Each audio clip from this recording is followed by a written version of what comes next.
Assalamualaikum warahmatullahi wabarakatuh. Kembali bersama saya Yusuf dan Bos Henry Cap di Rest Area 24 dari Instrat Indonesia Strategic Institute.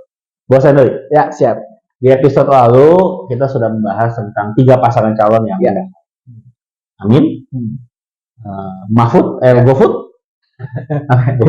belum ada singkatan. Belum ada singkatan.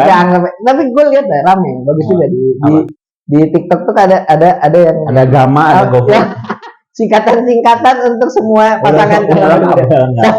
Yang terakhir deklarasi yang deklarasi Prabowo Gibran. Oke. Ya. Nah, ini kan pemilu ini kita refresh juga buat kawan-kawan.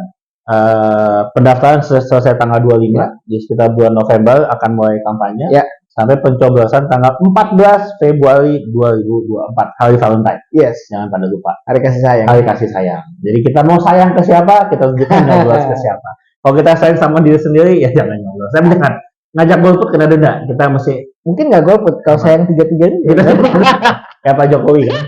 Untuk kemajuan bangsa kita coblos 3. Nah, itu jika putaran pertama selesai. Ya. Jika berlanjut ternyata belum ada yang memenuhi, maka sampai sekitar bulan Juli.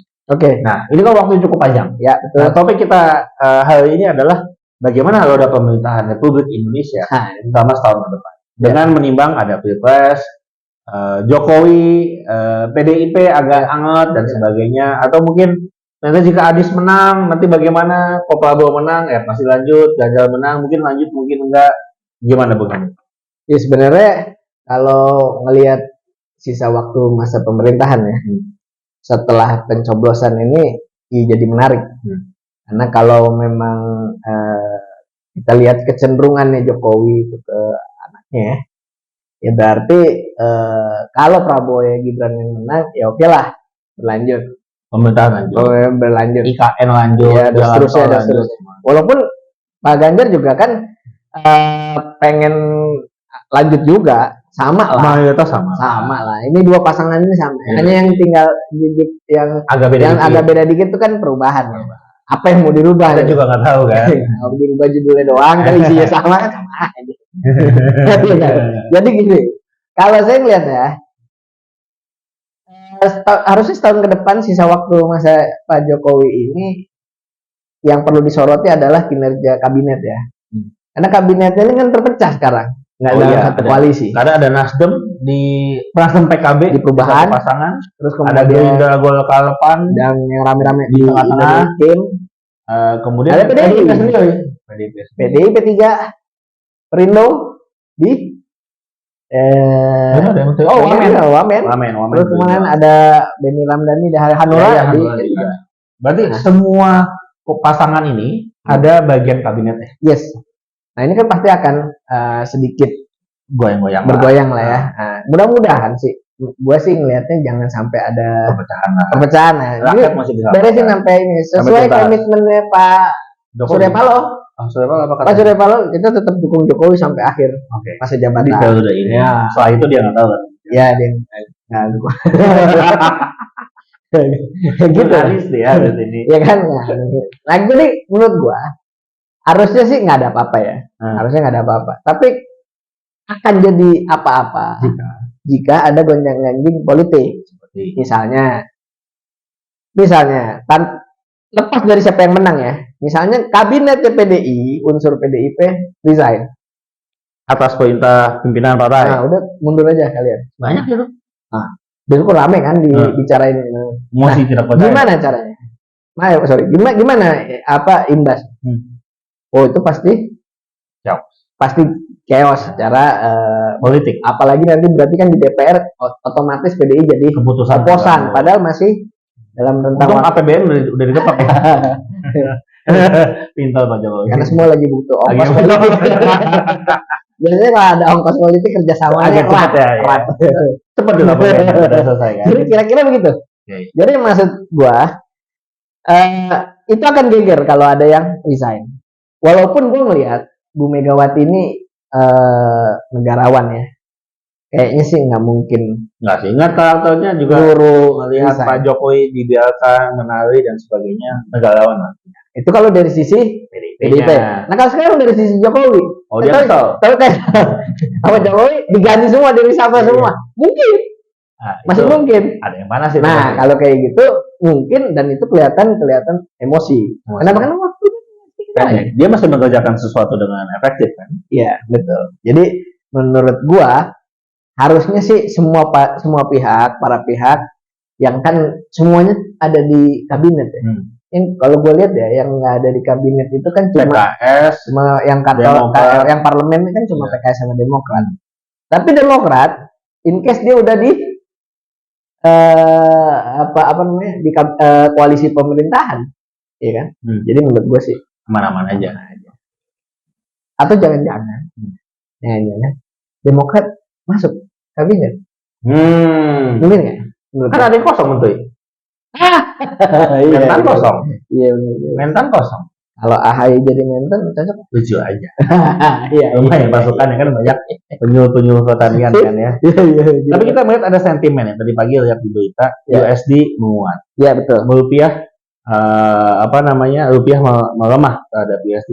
Sentimen seperti apa ini? Apakah terhadap keputusan pasangan Pilpres atau terhadap apa? Kalau menurut gua, sentimen ini biasanya memang sering terjadi dalam setiap awal pergelaran politik. Ya. Jadi setiap ada pendaftaran politik selalu begitu dulu. Karena kan publik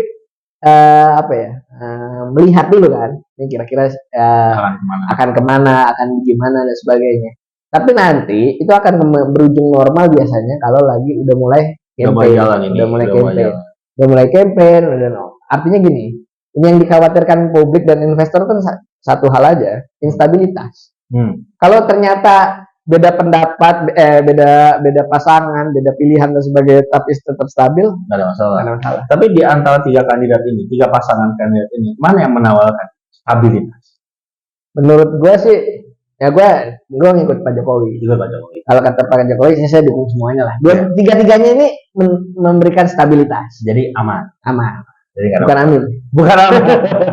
Tapi kan tahun ini mungkin akan ada momen-momen penting lah. Dia juga lagi Palestina, Israel lagi heboh, Ukraina, Rusia juga masih heboh, Cina juga dengan Belt and Road juga masih heboh. Jadi artinya negara ini tetap masih berjalan karena punya peran penting. Nggak bisa kita nggak bisa tiba-tiba hilang dari peredaran dunia lah geopolitik ya, nggak bisa. Jadi Indonesia ini udah, kalau menurut gue ya, Indonesia udah terlalu ngehits ya sekarang di dunia. Terutama soal dalam konteks geopolitik. Udah terlalu ngehits. Jokowi dan pemerintahannya ini berhasil lah menurut gue di dunia. Dan juga menurut lo kan sahabat lo. Canggih lah ya. Jadi kalau menurut gue ini sih udah peran ini masih bisa ditingkatkan dalam setahun terakhir. Masih banyak loh perhelatan soal. Lu kebayang nggak? Ini Indonesia ini biasa melakukan hal yang tidak biasa. Seperti. Nah, bisanya sekarang ini ada konflik. Lu kemarin waktu Ukraine diserang sama Rusia. Yang datang kedua negara Jokowi dengan segala macam resiko keamanan. Dia datang dan kemudian dia bilang, lu boleh tempur tapi lu perdagangan jangan diganggu dong. Gitu. Benar memang masih tempur sampai, tapi juga jalan. Intensitas juga lama-lama. Iya, menyesuaikan. Landai. Dan kemudian ini sekarang Palestina sama aktif juga tuh. Iya betul, sama Israel. Lu bayang nggak tiba-tiba ternyata Indonesia berperan penting datang ke wilayah konflik. Dan itu sebenarnya menyatukan para pihak. Iya. Karena ada para pihak di lokal ya di Indonesia. Jadi kalau kepentingan bersama. Jadi isu global bisa jadi alat bagi Pak Jokowi untuk menjaga stabilitas selama 1 tahun ke depan. Betul. Terus kemudian yang terakhir adalah isu pembangunan.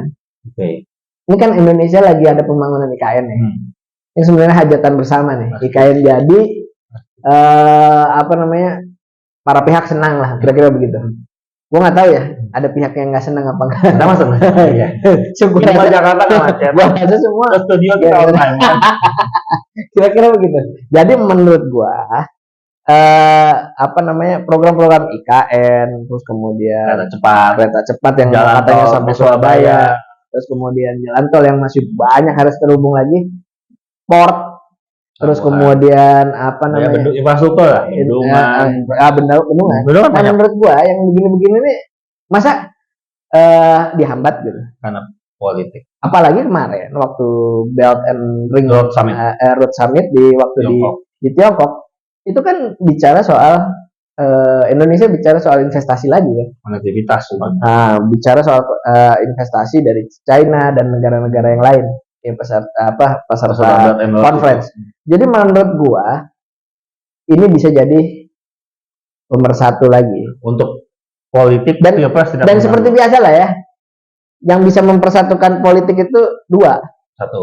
Satu likuiditas. Duit. Ya, jadi di mana ada uang, di situ politik di situ bersama. bersatu. Ya. Yang kedua pride. Jadi kalau dengan itu harga diri orang jadi partai politik atau politisi jadi naik ya, atau jadi sama rata ya, orang pasti kejar. Manusia politik itu bakal begitu. Poin terakhir nih ya, APBD 2024 aman. Tapi APBN 2024 aman.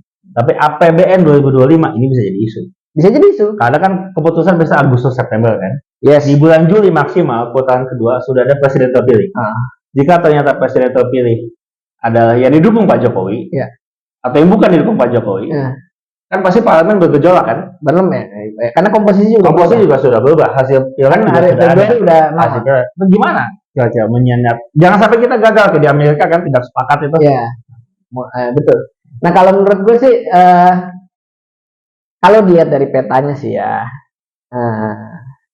memang kalau peta kursi kalau kursi sekarang tapi kan nggak mungkin kita lihat dari kursi sekarang. Jadi kalau gue ngeliat kan nanti ada hasil pileg bulan Februari. Jadi ini memang harus ditunggu hasil pilegnya.